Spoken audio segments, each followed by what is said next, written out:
ये कहानी है गरीब और चतुर बुढ़िया की, जिसका नाम शांति है। गांव वाले उसे चतुर बुढ़िया कहा करते थे। शांतिबाई के पास बस एक गाय था जिससे वह बहुत प्यार करती थी और उसे अपनी बेटी मानती थी।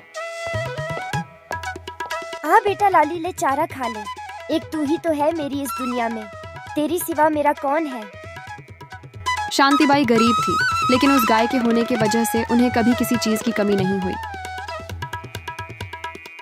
उसी गांव में एक सेठ रहता था जिसका नाम हरिराम है, जो दिल का बहुत लालची और बेईमान किस्म का आदमी था।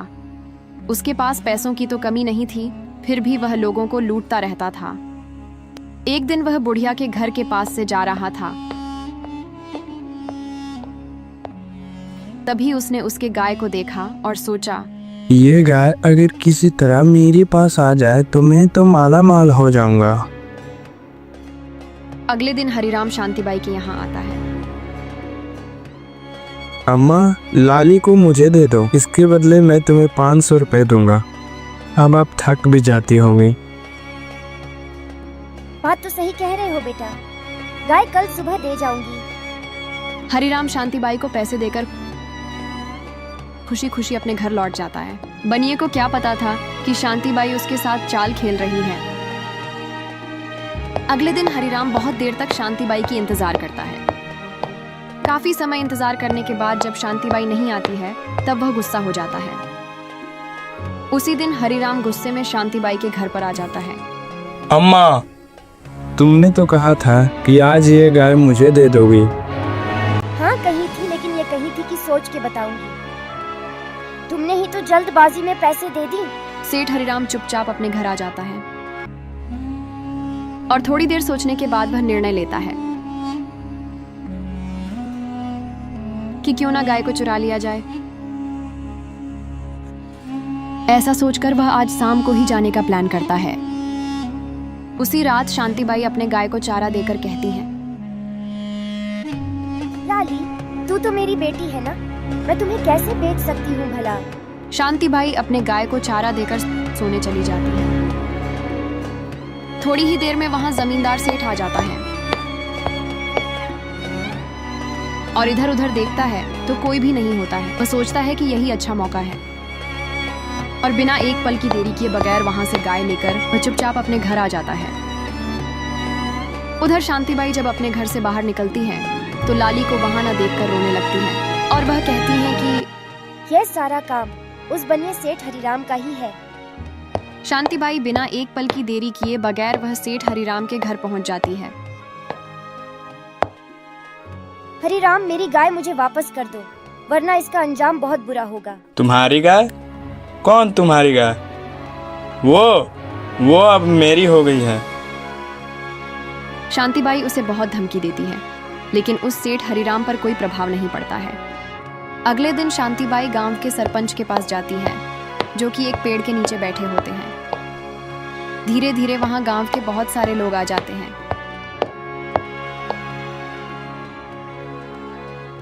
हरिराम को भी बुलाया जाता है।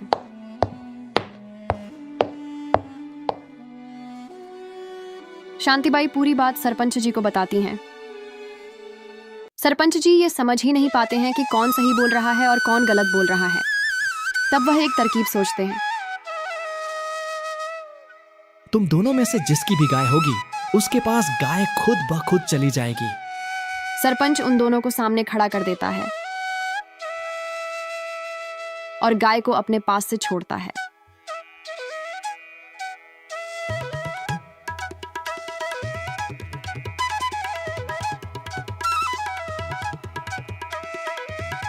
गाय सेठ हरिराम के पास ना जाकर शांतिबाई के पास चली जाती हैं और जब सेठ हरिराम की चोरी पकड़ी जाती है तब वह भागने लगता है।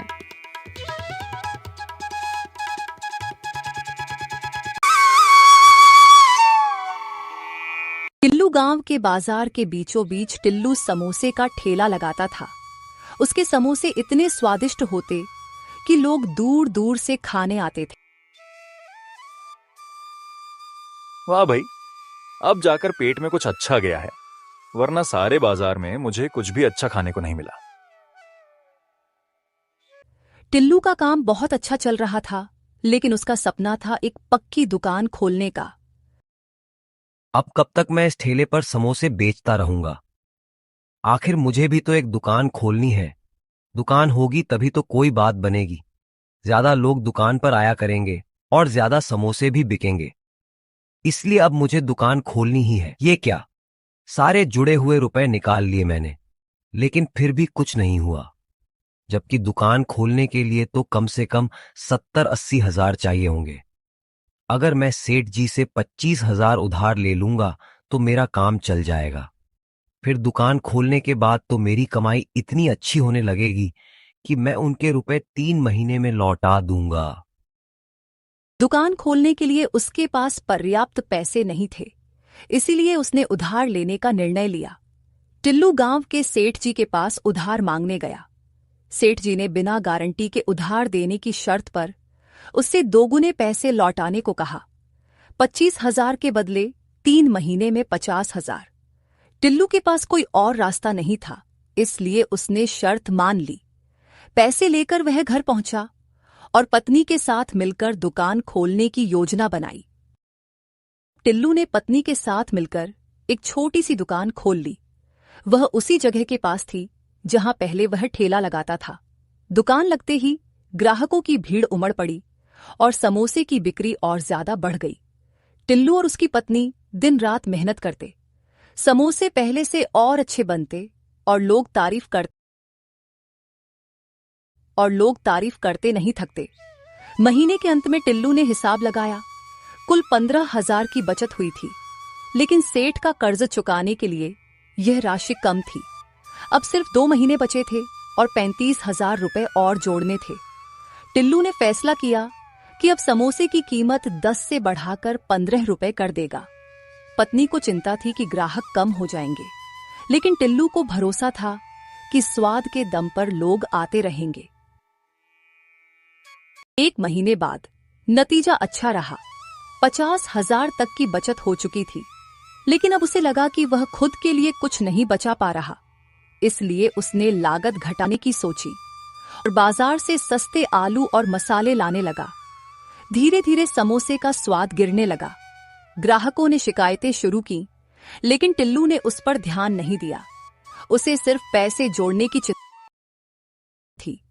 इस गलत फैसले का असर जल्द ही दिखने लगा। ग्राहक कम होते चले गए और अगले महीने के अंत तक वह पर्याप्त पैसा नहीं जोड़ पाया। समय पूरा होते ही सेठ उसकी दुकान पर आ गया और पूरा पैसा मांगने लगा। टिल्लू ने 35,000 ही जोड़ पाए थे।